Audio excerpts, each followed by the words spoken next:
What's going on, and welcome into the Casual Gaming News Conversation. I'm one of your hosts, Nick. That's Connor, and this is your weekly gaming news podcast from Co-op 64. Connor, how are you feeling today? Feeling good. Played a little bit of Monster Hunter last night. I have no idea what the fuck is going on in that game. It is so confusing and so complex. And I'm sure Monster Hunter fans are probably hearing me say that and be like, it's not that bad. But for me, just a lot of information is being thrown at me, but I'm excited to get into the weeds with this one. And hopefully Matt can drag us through tonight on stream. So Matt just sent me a huge paragraph of text just breaking down the weapons. And I'm like, Matt knows what he's doing when it comes to Monster Hunter. Well enough to hopefully get 3 jabronis to play for 3 hours without it being like an absolute trash fire. But we'll see about that. Are you excited about tonight? I'm stoked. I'm very excited to get into this game. I just like the freakos, the monsters. That I just want to see more of them. You know what I mean? Like after seeing like a couple of them, I'm like, man, what's going to come up next? This is going to be awesome. So yeah, I'm stoked. This is going to be one of those fun ones that I cannot believe that we get to stream, have fun, and what we'll get into it when we're talking about the Twitch streams and everything. But like, Monster Hunter is going to be taking it over for quite some time. We're going to review it, obviously, not this weekend, but next weekend. We plan on that being the main podcast, being our Monster Hunter and hopefully Split Fiction reviews, which will be a bunch of fun. But I'm stoked to just hop in, play a shit ton of this game. People are rolling credits on this one early, like way earlier than I thought. I believe it was min-max. Someone was like, yeah, like 16 hours it took me to roll credits. Interesting. So I mean, the game is all about the end game content, as I understand it. I wonder, a lot of people are saying it's too easy. Yep. I wonder if that's going to be the case for newcomers like me who haven't don't have that experience previously, because I know like a lot of the reviewers probably are Monster Hunter fans, so it might be easy for them, but we'll see. Hopefully, if it is too easy for everybody, they just kind of slide some of the sliders up a little bit and make the damage higher, or like the damage output of the monster higher against you, like just kind of tweak it a little bit, and then it's all fixed. But we'll see. I'm excited. I think that the difficulty is going to come into play with the post-game content, but like even like, hey, new monsters dropping late spring, this is who it's going to be. Is that how it's that going to works? be bad? Yeah, I'm pretty sure more monsters come into the game. I know there's event quests or whatever, so I don't know if that's what that is, but yeah, I was curious about that. I know that they do like the big DLC packs, like Iceborne and stuff like Sunbreak, I think is the one for Rise. So I'm excited to try that. I thought about booting up Monster Hunter Freedom Unite on Vita just to be like, I got the new Monster Hunter, everybody, can't wait to play. So yeah, I'm stoked, dude. This is one of those just all day. Like, we were just hanging out in the other room before shooting. I'm like, I cannot fucking wait. Like, I cannot wait to go play this game. 7 p.m. We're booting it up. We're gonna have a great time. And then all next week is Monster Hunter. Let's just hop into the housekeeping now, because we'll talk a little bit more about that in a moment. Patreon. We have a Patreon. Y'all's support over on the Patreon has been absolutely insane. Thank you so much for supporting the team and the dream. You guys just nailed one of our major goals. The first major goal we ever set out was the co-op-a-thon. That has been officially unlocked. We will be doing a marathon for a weekend stream. This isn't a subathon. This isn't anything other than us playing games for 3 straight days. The games are Halo 3 with me and Brady, Brothers with Connor and I, and then Connor and Brady are playing Lego Star Wars together. It's going to be a bunch of fun, and you guys went and supported and made that happen. So thank you so much for the support over on Patreon. You can get this podcast 3 days early. You can get the Casual Gaming News or Casual Gaming Conversation 3 days early, and you can get an episode of the Casual Gaming Conversation every single week as a bonus over there on Patreon. Also over on Patreon, there's a bunch of bonus content, including getting to write in for the Co-op 64 podcast, getting Recollecting Retro, getting the Co-op 64 podcast, bunch of fun, and exclusive TikToks. Just went and did the TikTok slate. There's some good TikToks in there this week for that bonus content. So thank you so much for your support over there. Twitch streams. This is the big one.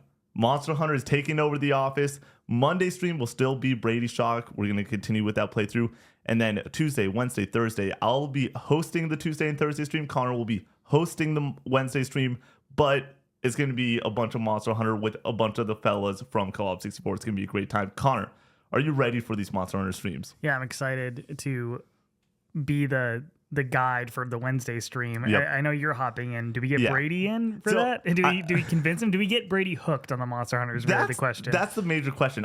He's not gonna like this. We had a meeting a couple nights ago while Connor was streaming. It was just Brady and I. We went out. We did dinner together.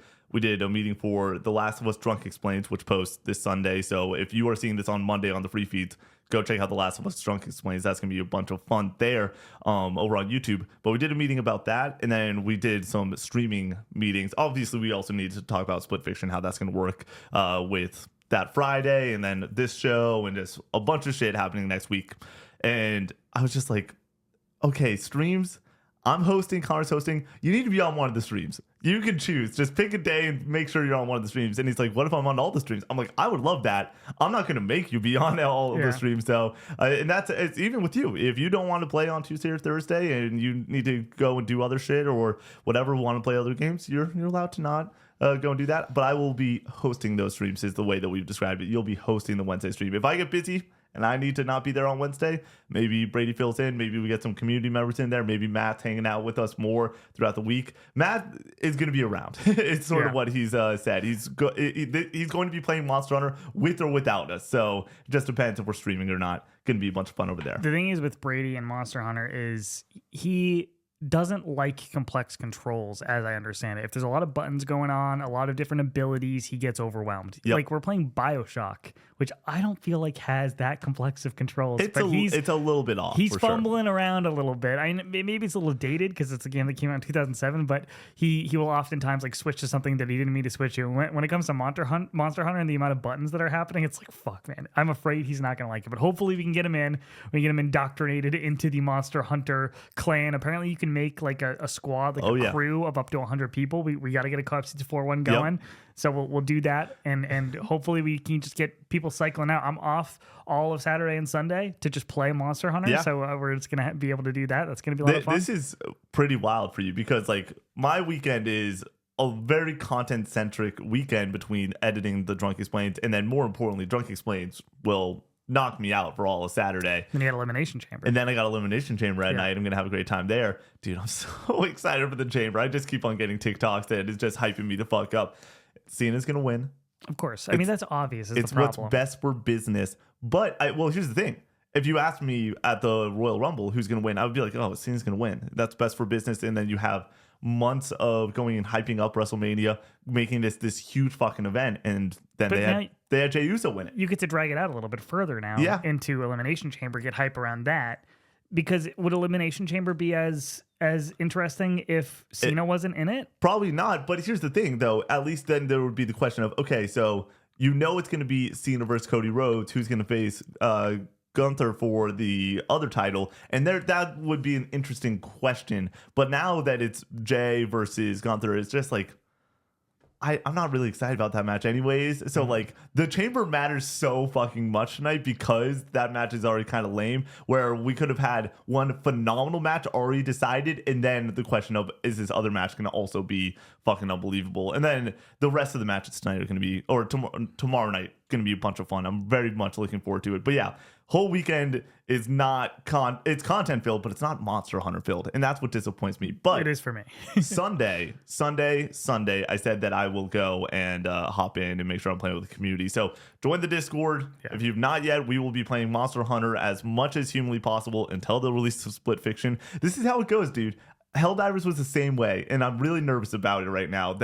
Helldivers is great. All I want to play is Helldivers. We're playing Helldivers as much as we can. We play like 25 hours of Helldivers.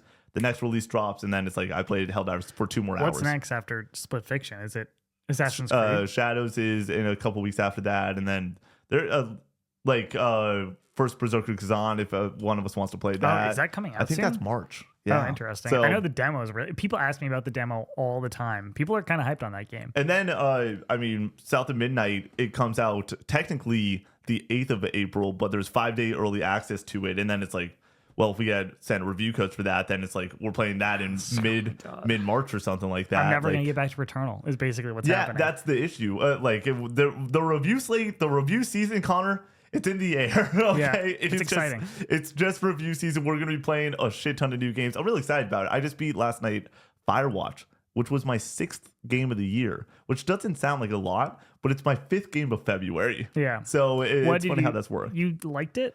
I thought it was okay. Yeah. I gave it like a 6.5. I don't like the ending is really my big problem with it. I don't think that they capitalized on a lot of the storytelling that happened early in the game. Yeah, it feels like they're setting a lot of stuff up, and then it just kind of ends. And you're like, oh, fuck. Like, I didn't really get the answers that I'm looking for. And, like, I wish that the mystery aspect of the game and, like, the questions that they answer later were more, like, the focus earlier in the game. Right. And I would have been more okay if it was, like, spoon-fed compared to, like, just being, like, let down, I guess. So I don't know. It was all right. It was one of those really fun ones, though. Then I'm like, thank God I played it on stream. The chat was super fun during the entire stream. A bunch of people came out and supported for very long. Like, whenever I'm streaming past 10, I'm always just concerned being like, yo, I'm a little bit tired after 10. Like, is everyone else tired? Are people going to start falling off? And people were just hanging out the entire fucking time. I went till 11 on Wednesday for Parasite Eve. Fun. And then me and Brady went till 11:30 for Cocoon. Yeah. It was really funny. I was like, yeah, remember when we thought that I was going to be playing Firewatch tonight and we're like 70% into Cocoon, it's 10 o'clock. And I'm like, that's not happening. Yeah. Did you hear what happened to me? I finished at like 10:30 and I beat the final boss. And there's a gimmick boss or type situation at the end. You beat the final boss. They have 4 stages. So it's a lot to get through. And I die a few times on it. Then you have to run from like the injured boss, like that's just kind of dragging itself after you as you're running around the ship. You're going to like blow up the ship and then like jump off. But if it touches you, you die immediately.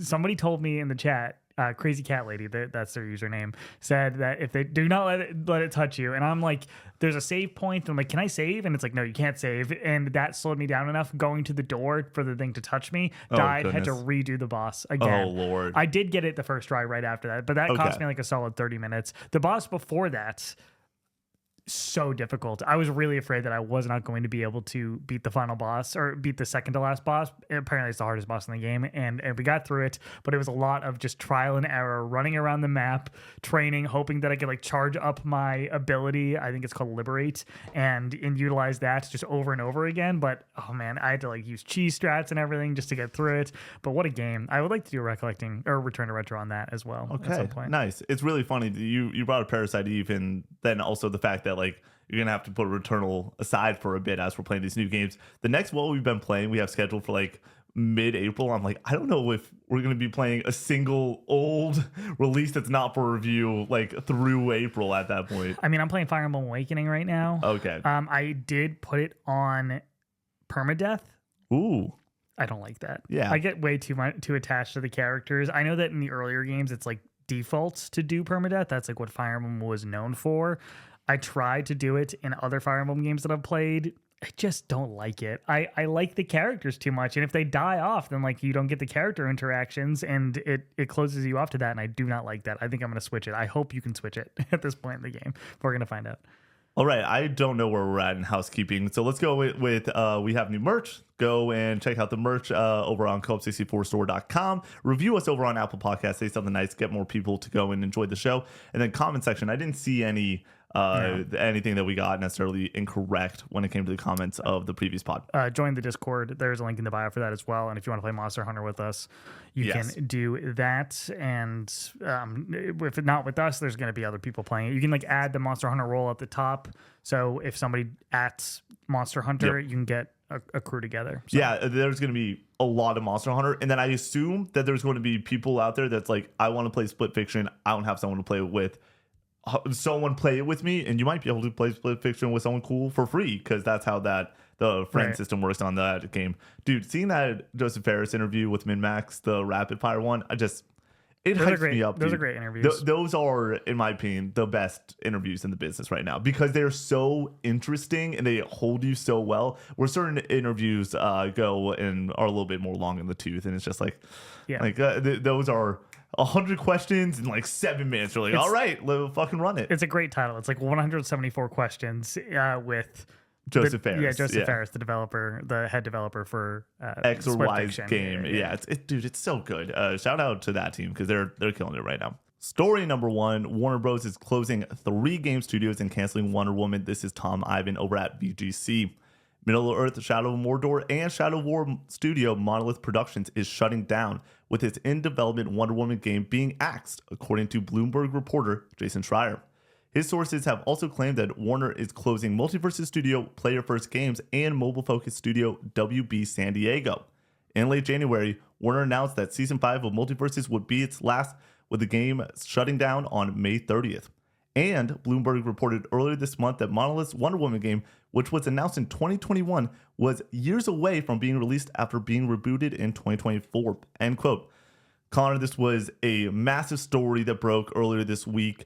3 studios within WB being shut down. What are your thoughts? We had a story a few weeks ago about WB wanting to reframe what was important to them, what they were going to focus on, and how they were going to go forward. And they mentioned the Wonder Woman game during that it was essentially rebooted, that they were starting from scratch. And you and I had a discussion being like, I don't think this game's ever coming out, probably, if I had to guess. And now seeing this, it's like, it's not good news. Obviously, this is one of the more talented developers in the industry, with the proof being the Shadow of Mordor, Shadow of War games. But if they're going to make cuts, this is the one that makes sense. And your heart goes out to the developers who are losing their jobs from this. Of course, like that is the human aspect of it is the saddest and most important part of it. But when it comes to the business aspect, I think this makes perfect sense for WB, with their change in focus on their like tentpole titles like Hogwarts Legacy, Mortal Kombat, Batman, and just focusing more on those and then trimming where they can. This is happening across the industry. So it's just not really shocking.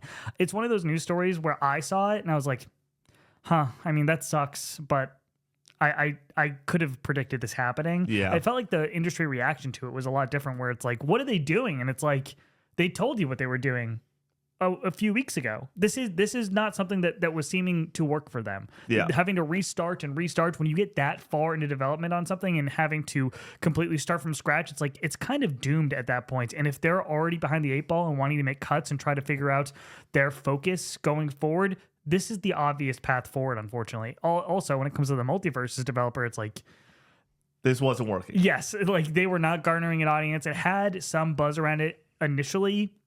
Then it was pulled off of stores and relaunched and came back out and seemed to not really make a lot of waves from there. And then as it's gone, it's just not really garnered a big audience. It's not very shocking that they were going to stop supporting the game. And it's not shocking at this point that they're just being shut down altogether, because it's a team that clearly isn't capable, at least at this moment, of making something that has enough stickiness in the modern games industry. So it sucks.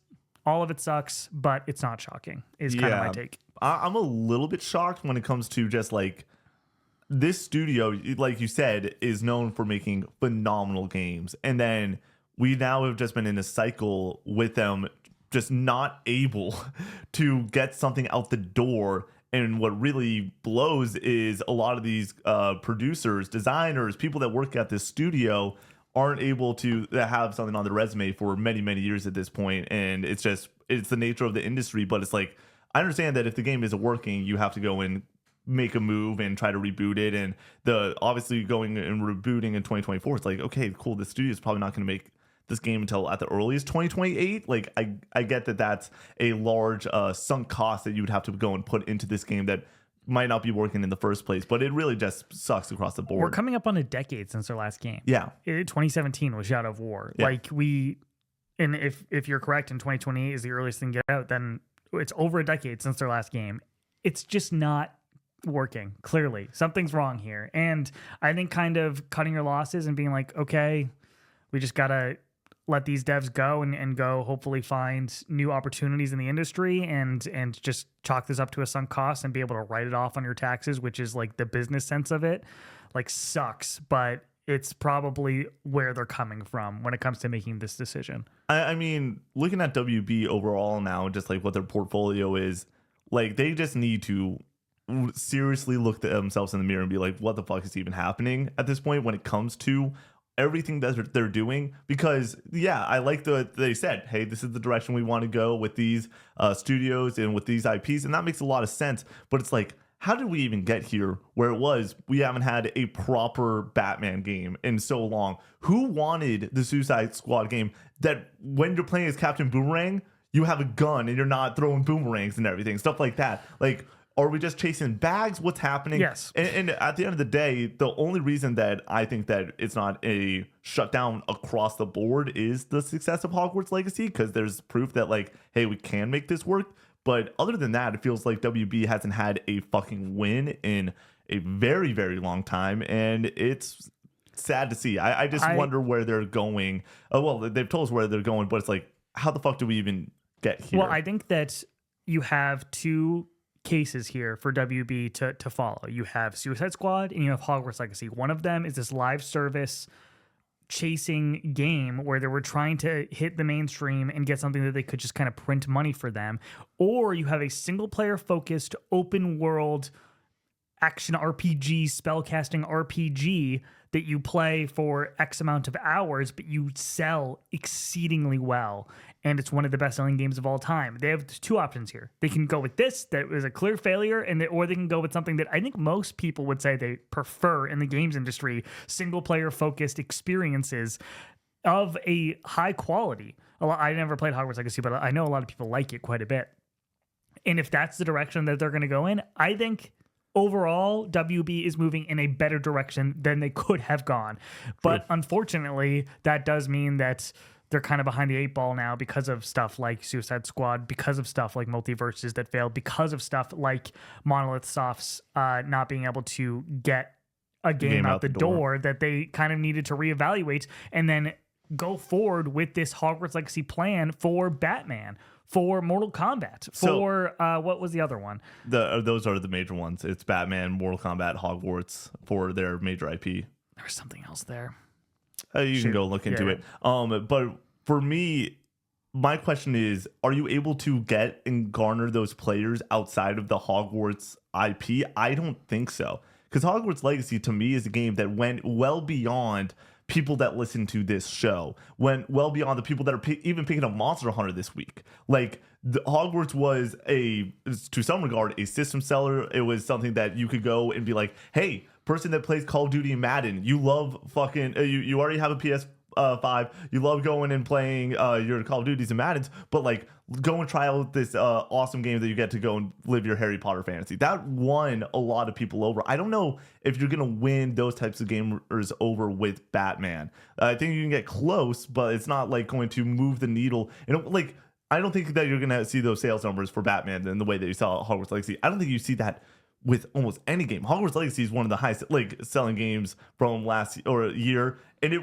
came out 2 years ago. Like, it's in the top 20, I believe, from last year and everything. And so, like, it's just wild that it's so big, but I don't know if you're going to get more than your Mortal Kombat audience that you already have, more than your Batman Arkham audience that has been salivating for a decade at this point, trying to go and get excited about the next release. I don't know if you're going to get more than that, and it feels like Hogwarts Legacy might be putting a false idea of what these IPs can be, because Hogwarts Legacy is now one of like the highest selling single player games out there. I hope that they don't expect everything to be Hogwarts Legacy. I think that's kind of lightning in a bottle for that franchise, because it has so much nostalgia for a wide array of people. Whether you're a gamer or not, you kind of have interest in Hogwarts Legacy because you love the books, or you love the movies or whatever. Like Brady's wife, not a gamer, got really into my Hogwarts roommates Legacy. or our neighbors in college. We had people that lived across the hall from us and then to the other side, and they knew that we were a big gaming apartment and everything. And I was like, I don't talk to these people too much at all, and both of them were just like, hey, you playing Hogwarts Legacy? Like, what's up with this? We bought it, or like people were just chilling on the couch. And I was really funny. I walked over a little thing of sugar because I borrowed sugar to go and make some coffee that morning. Walk over, and there are 30 people lined up watching one person playing Hogwarts Legacy, and I'm like, none of you guys play video games. Like, this is so cool, but also just like wild. The other franchise that I was thinking of, they want to focus on Game of Thrones. Oh, which yeah. I think if you make like a AAA Game of Thrones game, not like the mobile thing we saw at the Game Awards, I think there is something there. I hate to say it, but like, you know who I think would make a really good Game of Thrones game? The people that worked on another major fantasy RPG franchise with the Middle Earth games in Monolith Studios. It's like, But there was clearly, how do you trust them with that after they fumbled Wonder Woman so heavily? I don't know. And that's the issue of we don't know exactly the inner workings of Monolith, and the fact that they weren't able to figure out that game and the fun in that game is obviously where it gets difficult. But like, I wish their history shows that there is a world that they could make a good Game of Thrones game. And if that's something that they want to do in the first place, it's like, okay, but then there's also the question of like, you're right, it's been almost a decade since these games shipped. Who still is working at that studio that worked on all those other titles? You don't know. And then for the success of the Batman games, and if Batman can be as successful as something like Harry Potter, of course it cannot be as successful, in my opinion. I think Harry Potter is just too ubiquitous. Batman's a little bit more nerdy. 12.5 million for Arkham City. Okay. 5 million in the first 4 months for Arkham Knight. We don't know like the longevity of how many it ended up selling, but I think if you're looking at something for 10, 15 million, it's certain, like we're talking about 20 plus for Hogwarts Legacy in a set amount of time. I think you can get somewhere in that ballpark with Batman. Yeah, you can do 10 to 15 million with Batman. It's just the question is like, one, it needs to be a fucking great game. It needs to be exactly what the people are wanting with the Arkham franchise in 2025, where you have other examples of superhero games coming out and being fucking awesome. I think you just need to go back to what you know, what the formula that people are looking for. It's been long enough that you can make another Batman game a very safe Batman game, and people will love it because they just want more of that. It's been since 2015 for Arkham Knight, 2016. I believe so. Yeah, I think that they can do it. I think that they will do it. And I think that in 2029, when we're talking about it, probably, I hope that it delivers the goods. Yeah, I do think that no matter what, they have, like, they got pocket aces with things like Batman, and the IP is just too good. Yeah.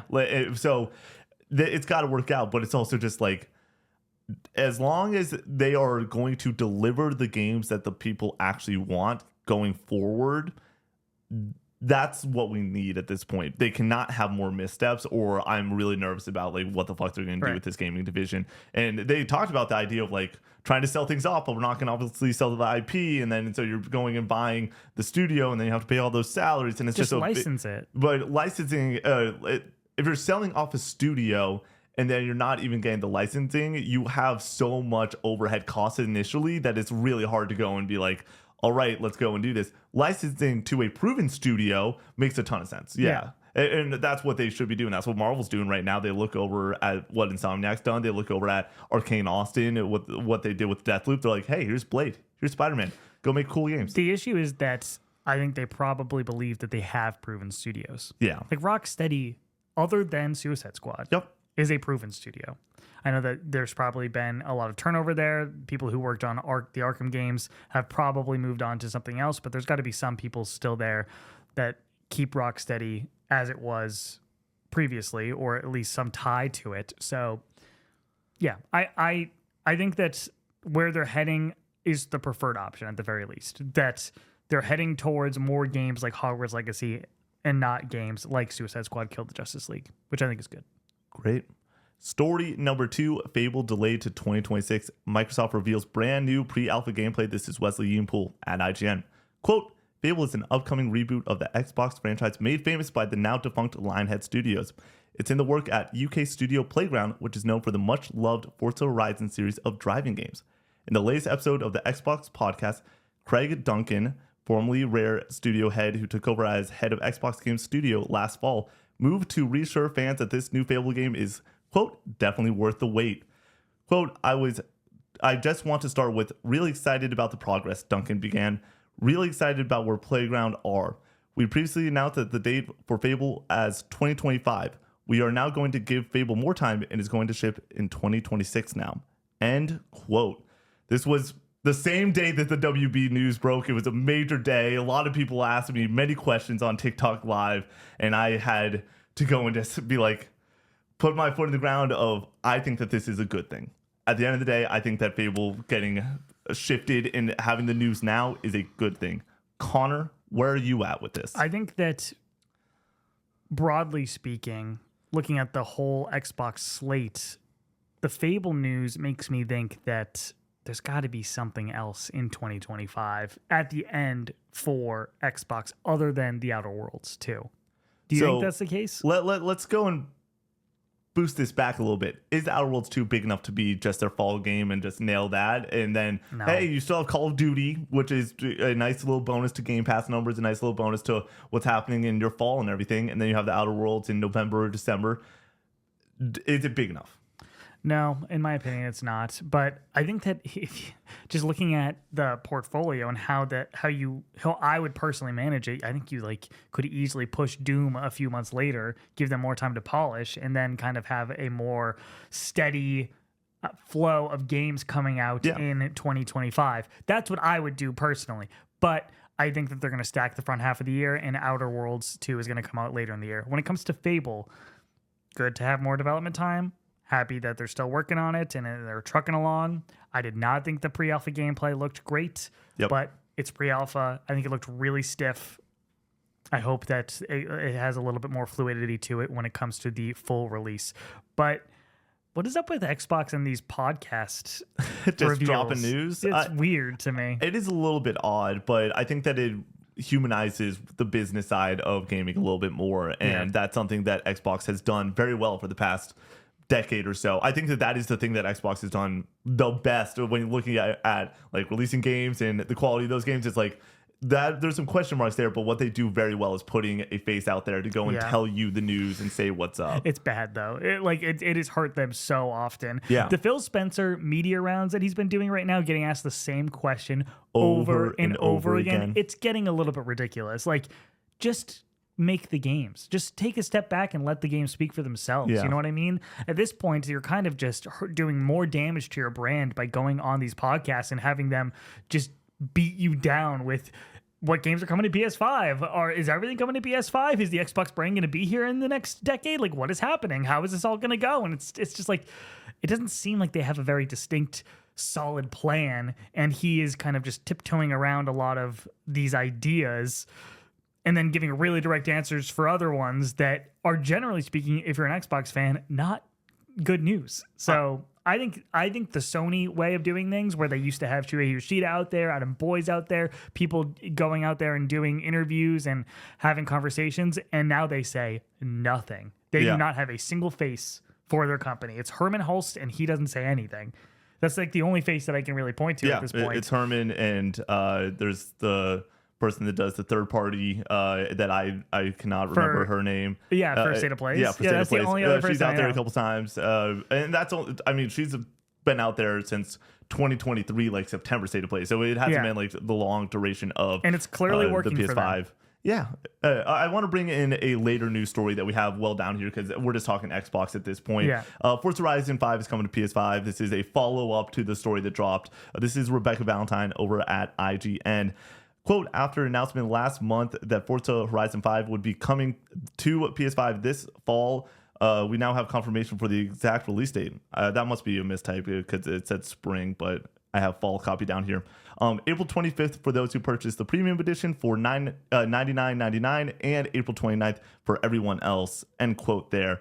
So we know what they're doing. We know what Xbox's year is outside. It's starting to really form that, hey, it's going to be Forza, and I'm at the point that we will do a betting special for the Switch Direct and everything. We're going to see Forza, and we're going to see the Master Chief Collection there dropping on other consoles. That's going to be another huge plus for them during the Switch launch, but also just their baseline for what they're trying to go and do, which is make a ton of money. Yeah. Back to just the overall slate. Yep. Oblivion. That's their ball game. That's June. Well, I think that's June. You think it's a shadow drop? Yep. Was that the rumor? Yeah. There was that it's coming out in June or earlier, and everyone's just like, well, that shadow drop then. Hold it then. Hold it until fall and have it be your big fall game. I think that you don't want to hold it for fall because you don't want a fantasy game even remotely close to Fable. And if Fable is going to hit a February release, you don't want that thing in November. You think it's February? I think that it's going to be the May game. They've had that May slot recently where it's been Doom, Hellblade the year prior. If you want to bring it up, even though it didn't work out, they did have Redfall in that May slot before. Mm-hmm. That's one of their moments of hey, this is our early year major title, I think that it hits in May in 2026. I can see that. People have talked about Gears coming out this year. It's possible. I think it's possible now. Yeah. For sure. I think that we're going to get a shit ton of answers during the showcase in June. Like, it's going to be another one of those showcases that is like, get your fucking popcorn ready. They have so many games they have to talk about. But the question is, we finally did it. We finally had a moment where we are removing a domino. And I discussed this a lot in the early parts of this year, that Xbox's 2025 is so good that you can go and remove any one domino and it will still be a phenomenal year. Yeah, it's still a great year. I just think that the pacing is off. Now what I've noticed is I'm like, oh shit, yeah, you're totally right. The pacing is off. How are we going from June to November probably with nothing? But what if, Connor, Outer Worlds 2 comes out in September, October, Call of Duty 2025, whatever it is, and November is the get the fuck out of here zone, is GTA time. Yeah.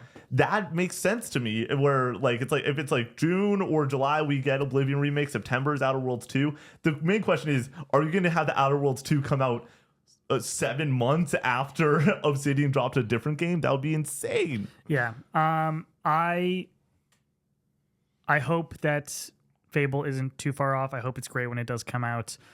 I think that this is the right move for Playground. If they need more time, give them more time. And I wonder, like you said about GTA, if they now have some sort of confirmation on when they think that game is coming out, and they're like, okay, let's just make the announcement now. And push, and then we can kind of just do PR marketing for this and kind of get ahead of it rather than deal with it later down the line and have people be disappointed with us when we show it off in June and then it's not even coming out this year. We're not going to get a major release date for a game this year until we get the GTA date. If it is June showcase, we're not getting a single date from PlayStation, like a Ghost of Yotei type date. We're not getting a single date like for like Outer Worlds 2 or even a Gears of War E-Day. If it were to hit this year, there's not going to be a date on it. And it will say like winter whatever or fall 2025. Just it will not have an exact date on it because you cannot put your game out there to die.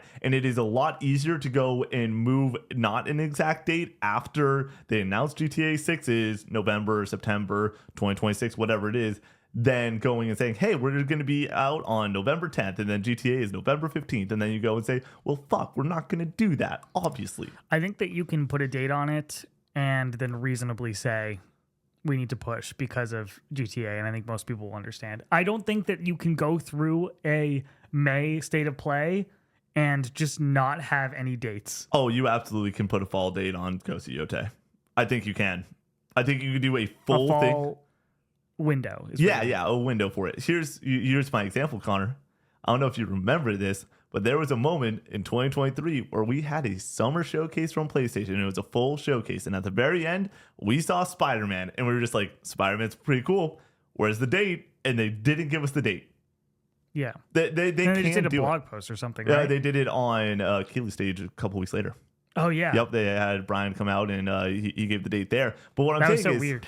What I'm saying is they will go and hold certain hype, and release dates do go and get me to some level hyped up, having a great time. They'll hold those dates and have that second marketing beat and wait until GTA goes and drops their date. Yeah. I have a quick question for you. GTA 6. How many people outside of Rockstar know the date of that game? My current answer, 0. I don't know. I feel like Sony must know. If they have the marketing rights, they need to be making plans for it. Yeah, but so they're going to go, and I think that Rockstar is going to go have a flash drive or whatever it is. They are not going to upload it to YouTube's backend. Honestly, the next trailer that drops, I genuinely think whoever Mr. Rockstar is going to go and on his personal laptop press go and just publish it. It will not be pre-uploaded this time around because it got leaked out last time. Yeah. And with that being said, you can't have people know when you're going to post it unless you are able to go and promote and then post it from there. I'm just saying that I think that there's no one that knows right now because you can't leak the biggest game ever. And obviously maybe someone like Herman Hulst, maybe someone like Phil Spencer knows the date at this point, but it's like outside of the top end of these major corporations, I don't know who would be trusted with such sensitive information. As for Forza coming to PS5, Yep.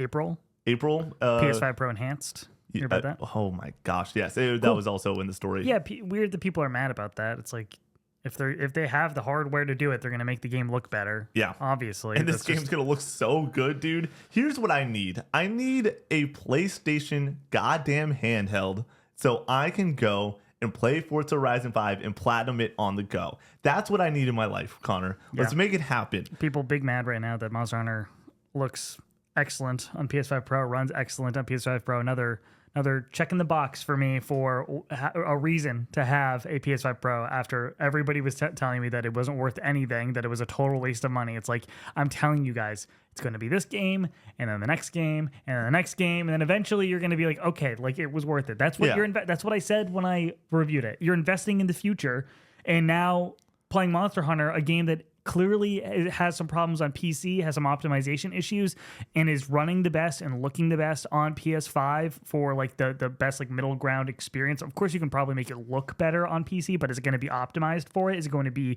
running great over there? From what we hear so far, no. Yeah. I'm over here on PS5 Pro having a good ass time, and it's looking great. The whole team is going to be playing on PS5 because I told Brady, hey, buy it on PC, because he was like, where's the best place to play? And the betas were running really well on PC, but it seems to be good to go for PS5, and elsewhere's it's not as great. I'm pretty sure review copies were sent out for only PS5, which is interesting. That normally that's never the case. It's normally PC codes first. But yeah, I think that this is a huge moment for PlayStation and video games in general. I think that this needs to start to be discussed about in the same way that we discussed Fortnite cross-platform. Like this is a major merge within video games in history with something like Forza coming over to PlayStation, and it's gonna be great for the bottom line for Xbox's year. They're gonna make a shit ton of money from this. I'm curious how much money they make from it. I don't know if this has the same kind of buzz around it as something like Halo coming over. I know that it sold really well on Xbox, but yeah, I'm checking how many. Well, it's going to be Game Pass. Yeah, how many copies did GT7 sell? 14.4 million copies on a Facebook post is the first thing that goes and pops up. Approximately 12 million in sales there. Okay, so it sold over 10 million. I think that you can get 3 million copies over on PlayStation. That would be fascinating. It's going to be really interesting. Yeah. All right. Excited.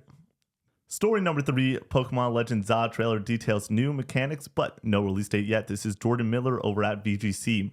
Quote, as shown during today's Pokemon Presents, the game, which is the second game in the Pokemon Legends spin-off series, will be released later this year. Chikorita, Tepig, and Totodile will serve as the starter Pokemon in the game. The game will feature the same catching mechanics as Pokemon Legends Arceus. New battle mechanics will also be introduced, which will see both the Pokemon and the player characters move around the game world. Wild battles, which can be slowed down Pokemon that the player is trying to catch, as well as the trainer battles, will both be featured in the game. End quote. Connor, I watched this. I reacted to it. I had a great time reacting to it. It was a all right Pokemon presentation. What did you think of the overall show? And then what did you think of what they showed off with ZA? I haven't opened any of the new packs yet in Pokemon Trading Card Game Pocket. Oh, really? So I got to check that out. I know some people in the Discord have sent a few of the new cards. Excited to jump into that. Glad that they're supporting that game out the fucking ass, dude. Oh, like they just released the last 2 packs. And now we have another one. It's crazy how quick they're coming out with these packs. So that's pretty cool that that's happening. There's Pokemon Go stuff. There was Pokemon. Oh, there was the Pokemon multiplayer champions, right? Yep. That got leaked beforehand. That's. Oh, really? Yeah. Where it seems like it looks different than what people thought it was going to look like, but it's cool that it's just like a focused battle game or whatever that kind of marries Coliseum and like the core games, as I understand it, from what I was seeing. That I think that's interesting, and the fact that it's on mobile is cool. I think that's that integration and kind of keeping people in the Pokemon ecosystem is a big part of their platform at this point, that they just want people playing Pokemon all the time. And they got me, somebody who doesn't even like Pokemon very much at this point when it comes to the mainline games, that I'm playing Pokemon Trading Card Game Pocket still, and I can see myself playing it for the foreseeable future. So that's pretty awesome. When it comes to Pokemon Legends Z to A and the gameplay that they showed and how it looks, I know it doesn't look visually great. I don't really care necessarily that it doesn't look visually super impressive. I love what they're doing with the gameplay. I think it looks awesome. I like the Legends Arceus game quite a bit. I think that this is a great evolution to the battle systems. Ever since I was a kid, I've seen other people point this out. Ever since I was a kid, I wanted Pokemon to play like it looks in the anime. Yeah. I want to see Pokemon flying around. I want to order them to do something, and I want to see them like go and like run on the wall and like shoot a lightning bolt down. And, like, I think that shit looks awesome in the anime, but you don't really get that in the mainline Pokemon games. They just do like a little animation and then stand there basically, especially in the older ones. But it's gotten a little bit better as it's gone along, but it's never been where I want it to be. And being able to run around the battlefield with your Pokemon and order them around and have them like do attacks, I think is really cool. Same. And when it comes to catching the Pokemon, as I understand it, it's similar to Arceus still, where you're just kind of throwing the ball around, and it's all set in the city, which I think is really fascinating. As far as we can tell, that's what it looks like. It's just a one big city area, and you can go on the rooftops, and you can go on, and like it looks pretty cool. Yeah. I think that this looks great, personally. Crazy that it's later this year. That was shocking. Yeah. No mention of Switch 2 during it. Not shocking there. Do you think we get the release date during the presentation for the Switch 2 on April 2nd? This is going to be bold. It's a weird Nintendo decision. I don't think we get it there. I think that we get it probably like 2 months later at another Pokemon Presents, where they go and do an all-in on it and have it be its own separate marketing beat. The Pokemon company wants to go and have their own moments. That's why they do Pokemon Presents in the first place. They've shown Pokemon stuff at Direct. I understand. I do think, though, that I could see that being the weird Nintendo aspect of it. Will it show up? Will I throw something on the betting special about Pokemon being there? Of course. And I assume that you and Brady will go and bet on that. I'll say yes. Yeah, exactly. But I think that they need at this point to go and show this game running on a Switch 2 and show that it's going to run well. I don't need 60 frames Pokemon. I just need not pop in, not crazy batshit insane stuff happening while I'm playing just a general Pokemon game. And the Arceus games ran all right. They weren't perfect, but they were like... I mean, when we first saw that first trailer for Arceus, you could see Pokemon like just stuttering off in the distance. That like just be super framey. I didn't think we had any of that here. Yeah, and then, well, what I'm saying is then we get Scarlet and Violet, and that was a shit show of a game when it came to performance. I just want from it a good... once again, I don't need 60. I just want a steady 30 with not crazy pop in. And I think that that's sort of what it seems like we're getting to get with this on the Switch 2. And it's a Switch 1 game also, right? Like, that's basically guaranteed at this point. I think that it's going to run a lot worse on Switch 1, but if it is optimized for Switch 2, it's going to be exciting. Question for you. Do we get a Switch 2 box version of Pokemon Legends Z through A? What do you mean? Like there's a box on the shelf? You go to Target and it says Switch 2 Pokemon Legends Z to A. Or is it just in the Switch box, you go and you put that in your system and it runs a little bit better. It's a little more optimized. I think it's a Switch 1 box, and like in the corner it says performs better on Nintendo Switch 2 or something like that. Okay. I think you can see that for a lot of games. Yeah, which is my fear. I actually think that this is the only one that's going to be truly cross. Maybe Metroid Prime 4. That's the other big one. Yeah. But I think that, Metroid Prime 4 is coming to Switch. Never mind. Both those games will be, in my opinion, cross. Having a Pokemon game in the first year, I feel like, is essential for Nintendo Switch. Yeah. Or for Nintendo hardware, period. They had it with Let's Go, I believe, if I'm remembering correctly. Having it here, awesome. I think that might play into why the date is where it is. So yeah, it makes sense. The last question is, Switch 2, we're going to discuss it thoroughly in the coming weeks as we lead into April 2nd. We've done a decent job, I think, of holding off from all the Switch 2 conversations. And obviously, we've had some of the rumor mills be brought up on this show, but we haven't really talked about launch lineup or first year since the reveal event where we went and reacted to that. Right now, yes or no, is this not the case? I'm just going to lay out the full case of where I think we're at. Mario Kart 9, year 1. Yep. Legends, year 1. Yep. Metroid Prime 4, year 1. Yes. 3D Mario, year 1. Yes. all that in 6 months. If it comes out in June, yeah, I think that's a really solid start. I mean, when you talk about I think it would be the most insane start to a console ever. You talk about the Switch 1 and you have Zelda and Mario Odyssey at the end. I think those 2 is better than those 4, in my opinion. Really? Yes. A new Mario Kart and Metroid Prime 4 and a Pokemon game? I mean, Breath of the Wild is like... I know, it's already the greatest game of all time. Yeah, it's like a watershed moment for video games in general. I think it's better than all those games are going to be. And then you have a new Mario game, probably, hopefully, on the level of Odyssey or a little bit better, which would be awesome.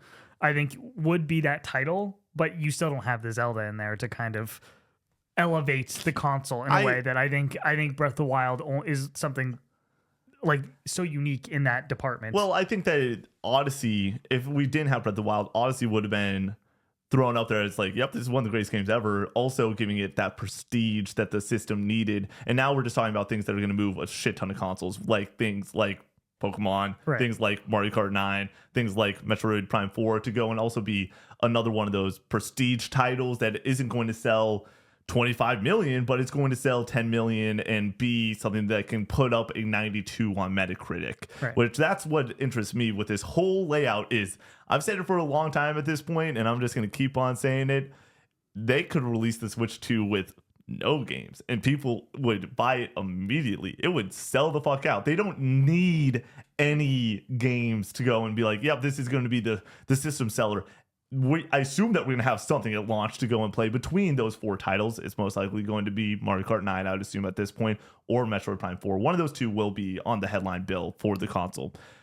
No matter what, it's going to sell out. And so at that point, I don't think that you need necessarily a Zelda as long as you have a bunch of really awesome games. I think that's a great lineup. I'm just telling you that I think that Breath of the Wild is the best launch title ever. I don't think it will ever be beaten. Yeah. For the rest of video game history, I do not think that's going to be beaten. Yeah, you need to go and have a launch game be arguably the greatest game ever. Yeah, it would be like launching exclusively with Elden Ring. Yeah. On a console. Like, it's just like not going to happen again. You know who could do it? Who? Hideo Kojima. Fizzin. PS6 day one. Yeah, I think Kojima just might be a little bit too weird at this point. That's true. It wouldn't, but like, it's Metal Gear Solid, dude. Yeah. It's Metal Gear fucking Solid coming back. It's not, but it is. You know, I went and I rewatched that State of Play. I think on Monday, just Monday morning, threw it on in the background, and I was like, when you get to the end and you actually know what's happening, because I saw our reaction of it, I'm like, we were like excited, but we weren't like losing our shit. Now sitting with it, it's like, yeah, that is arguably the biggest announcement that like you can have in general. It's just so far away is the problem. Yeah, but we're going to hopefully be around for it. I mean, we're talking about a game that's going to come out in 2036, 2035 or something like that. No, I think that game comes out in 2030. No. Yeah, if Death Stranding ships this year, you have OD in there. Yeah, too. But that's going to, I feel like OD in my mind is a small project for some reason. Like if you had to guess right now, how long does OD take to beat? I don't even know if OD is a video game, so I don't fucking exactly. know. Yeah. But how long did it go through that experience? I don't know. I would 10 say hours, maybe? I would say less than 10 hours is my thing. And if that's the case, then let's go and get the next major Kojima game out there, and that's going to be Fizzin. I'm so excited for that one, dude. All right, next news story. PlayStation Plus monthly games for March. Dragon Age: The Veilguard, Sonic Colors Ultimate, and Teenage Mutant Ninja Turtles: The Cowabunga Collection. This is Adam Michelle from the PlayStation blog. Quote, team up and defy the gods, hit supersonic speeds, and enjoy some bodacious battles against the Foot Clan with the PlayStation Plus monthly games lined up for March. Dragon Age: The Veilguard, Sonic Colors Ultimate, and the Teenage Mutant Ninja Turtle: The Cowabunga Collection will be available for PlayStation Plus members from March 4th. Here we go, Connor. This was a big one. No one saw this coming. 5 months after release, Dragon Age: The Veilguard is essentially free if you play online video games on your PS5. What the hell just happened? I mean, it's a great lineup just on paper. Yep. Let's start there. Yeah. Great lineup, and no matter where you're at with Dragon Age: The Veilguard, you're having a major AAA game that is very well polished. The combat in that game is really fun. going and hitting the PlayStation Plus line, it's great. It's great for PlayStation Plus members. It's great for gamers. Yep. Great for PlayStation Plus members, like you just said.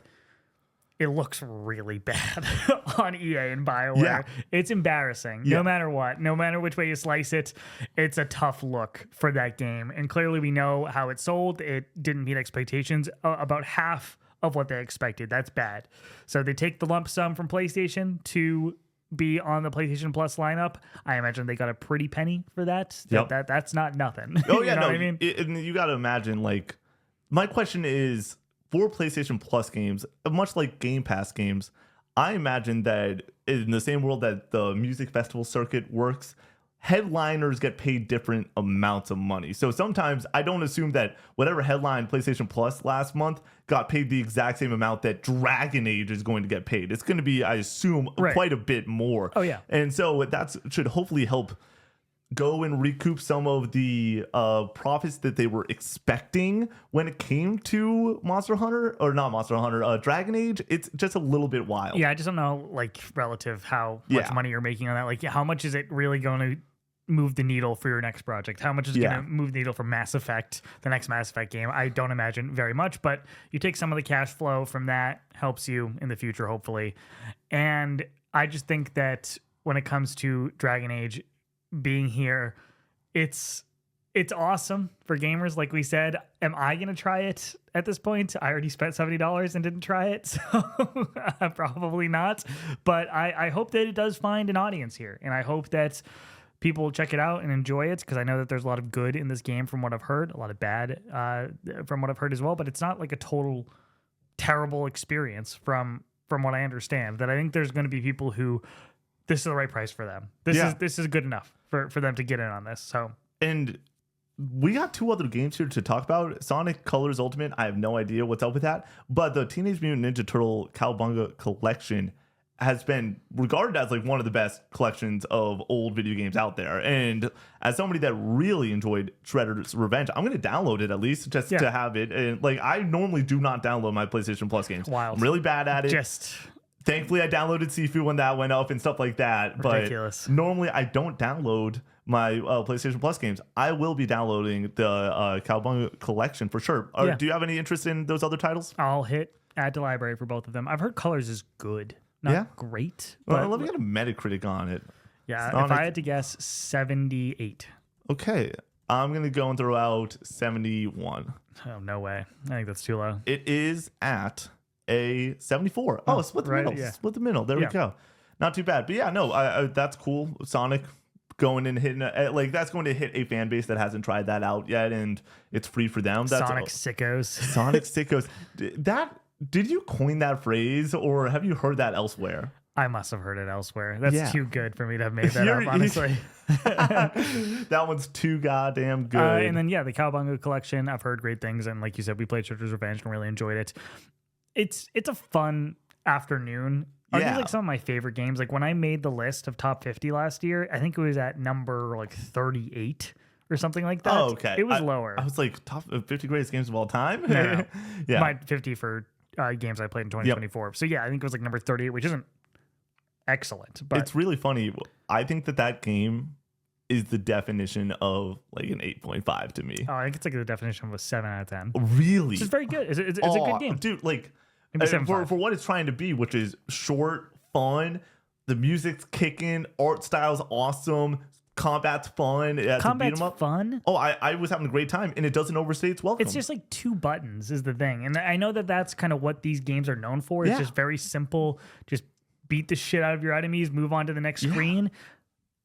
I just think there's a cap to that probably for me. So I loved it, dude. I want to go back and replay it and like maybe get the platinum in that game. Like that was such a fun experience to do with you and Brady. And like for me, it comes back down to like what I'm so excited about Monster Hunter tonight, why I'm so stoked for Mario Kart 9 later this year. It's like when you get your group of dudes or your friends just hanging out, playing games together, laughing, shooting the breeze, like those are the reasons I play video games. Those are like the most fun I have in games, more so than like having an earth-shattering story like The Last of Us go and destroying me for weeks on end. I also love that, obviously, and critically, they're some of my favorite games ever. But I just love sitting on the couch or being online playing games with my friends, having a great time. A 7 out of 10 is a good score. Yep. And I mean, like, I just gave that to Link Between Worlds. Yeah. And I think that game's good. That makes sense. Yeah. That checks out. Oh, where are you at with Zelda? Are you going to move on to a new one soon, or is it going to be a long time until we get you back into that world? Not soon, but playing something on 2DS, really nice to just have it on the go with me and be able to chip away at it. Take it to the can with me, you know. There you go. I got through a couple dungeons on the can. That it was super helpful for getting through that game. But yeah, I don't think I'm going to be playing a Zelda anytime soon. But I have a weird relationship with 2D Zelda, I think, at this point, where it's just they all kind of feel the same. It just might not be for you. They all just kind of feel like once you played one of them, you played all of them. Yeah, that checks out. Yeah. But that's also kind of how I felt with even going between Tears, Wind Waker, and Twilight Princess. I'm like, there's different mechanics and everything, but at the same time, it's Tears is a little bit different, but it's like, go get this mechanic, go and utilize it, get your bombs, get your satchel, and it's just the same cycle every single time. It's like, okay, I enjoy this, but it's similar to Pokemon games where it's just like you're doing the same sort of stuff every single time. I think you can't play them in quick succession. I played Echoes of Wisdom in November of last year. Right? Or when is that when that came out? October, and then now playing this in February. It's like it's just been too soon that I played 2D Zelda games too close together. September release, we reviewed it in October. That was sort of what I was trying to figure out there. But yeah, no. And then for Pokemon, right now I do have the itch to go and play more Pokemon and get back to that. And dude, I just want the Switch 2. I was talking to Laura about it while I was over at Fixing Your Mic. I'm like, I need the Switch 2 when we're on vacation so badly just to be able to play some games and whatever the launch lineup is.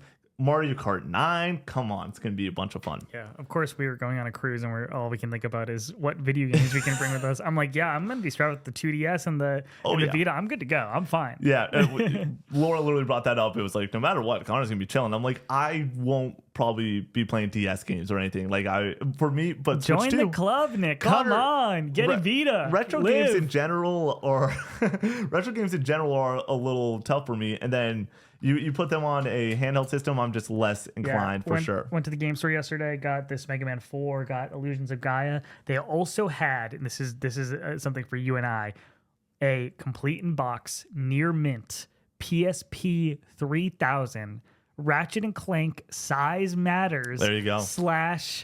/ National Treasure box set or whatever, like the whole thing, the exact one that I got in like 2005 or whatever. It was. So funny. It was super weird. And near mint is correct. The screen was very nice, but in the middle of it had like a gash, and I was like, I can't do that. Or I thought about it. That was like $200. I was like, I don't know. The National Treasure part of it is just so funny because if you watch that like 400 times on the PSP. I've seen National Treasure in my life at least 14 times. Yeah. And I think around 6 of them were on the PSP. Yeah.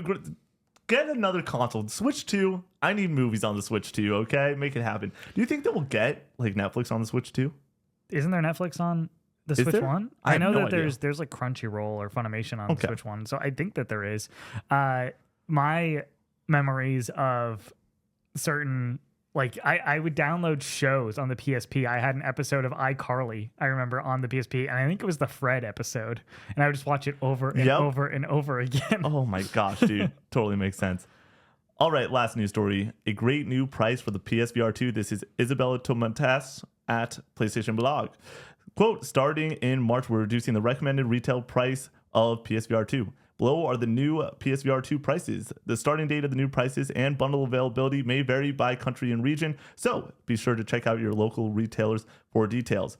It is being dropped to 400 US, 449 euros, 400 pounds, and 66,000 yen. That's down from 550 USD, I believe. Oh my gosh, dude. So expensive. Like the initial price. Still so expensive. That for me is the headline of this entire story. It's just like, it's too expensive right now for what you're offering. It's too expensive for something that's dead. Yeah, exactly. There's not anything to play. And like, you can't go and have the success of something like, hey, Beat Saber, download just like every pack ever for like super cheap or whatever. It's a bunch of extra steps there. I don't even know if Beat Saber's on the PSVR 2 yet.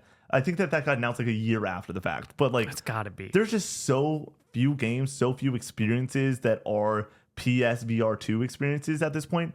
There's a reason it's the last news story today. It's like, this isn't necessarily a major headline, you know, like we're just all right at this point with the VR experiences, and PlayStation VR is dead in the water. Yeah, they didn't show any PSVR 2 at the last state of play. Yep. After having some PSVR 2 representation for every single one since launch.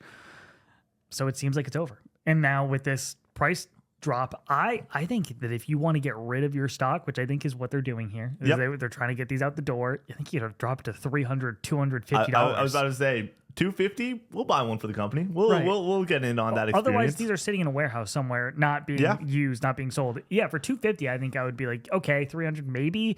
It's that there's fun to be had. I want to play Resident Evil 8 in VR. I think that'd be cool. GT7 would be awesome. There's there's the A Long Walk. What is it? Midnight Walk. That's what Midnight Walk is. PSVR enabled. I think that's pretty cool. Yeah, that would be a cool experience. That would be awesome. So there's stuff that I am interested in when it comes to PSVR 2. It's just not at a good price. And even with this new price, it's still not at a good price. And if you're somebody who is like looking to get something that you're going to use for years to come, this is not that. Yeah, it's the Quest. It's cool that it's going to be, you can utilize some adapter for PC, I guess. But then at that point, get a Quest. It feels like. But then on the other hand, Valve patenting another VR headset this week. It's like, is VR dead or is it not? I don't know. We got to get Half-Life Alyx 2 out the door, Connor. Valve is such an interesting company. They're just putting their hands in as many areas of the game industry as they possibly can. Consoles in the future, I think we're going to get a Steam console, like an actual dedicated, not like the Steam machines back in the day where you had like a bunch of different versions of it. I think they're going to make a dedicated Steam Valve console at some point to kind of replace the Xbox in that space. There's an opening here. I think they're going to get in bed together and it's going to be the Steam Xbox. I think that is a great idea for them. I think that makes a lot of sense. Win-win, bring in the money and the brain power from Microsoft that has been developing consoles for a couple decades at this point, and bring in the Steam ideas, and let's make it happen. Here's the problem though. PlayStation games launch on Steam. Yeah. Do you think that PlayStation games would work on a Steam Xbox console? Yes. I don't think PlayStation would allow that. And that's why they would stop releasing them over on Steam. I think that there would be a PlayStation launcher for PC at that point. People hate those, dude. Oh, dude. I know. And I think that's but I think that that's the get around for it. You can't do it. If you are PlayStation, exclusives are the reason that people buy your consoles. It's the reason people buy Nintendo consoles. The second that you're able to play exclusives everywhere, you don't have a reason for a console. Sort of look at what Xbox is doing right now. All right, let's talk some Patreon members. Thank you so much for supporting the show. It's made possible by our dearly beloved members. This is the last batch of February names. We're shooting this one on February 28th. Shout out to Dinkelberg, Centuro, Wonder JG, Ganesh, Neutral Sphere, Outtree, Charlie W, Spriggs, Bago Soup, Calvin M, We Nuke This Kingdom, Crispy, DJ Zach B, JC, Uli, Jacob D, Brian VD, Big Buck, Mel Nate, Drillix, The Patty Cake, Yogi, Damn, Holden M, Joe P, Shane O'Mac, Colin C, Brock, Voodoo, Dr. Pookie Bear, Alex the Golden, Andrew H, New Amsterdam, Master Diz, Jesse F, Gloomy, Bad Fella Gage, Drifter X1 Skirt, Hope, Presto, Maverick, Goops, J Matt B3, Alley Benally, Michael B, General G Dog, Vorpal Matt, and Brian. Thank you so much for supporting the show. Let us know in the comments if we got anything wrong, and we will see you in the next one. Peace out.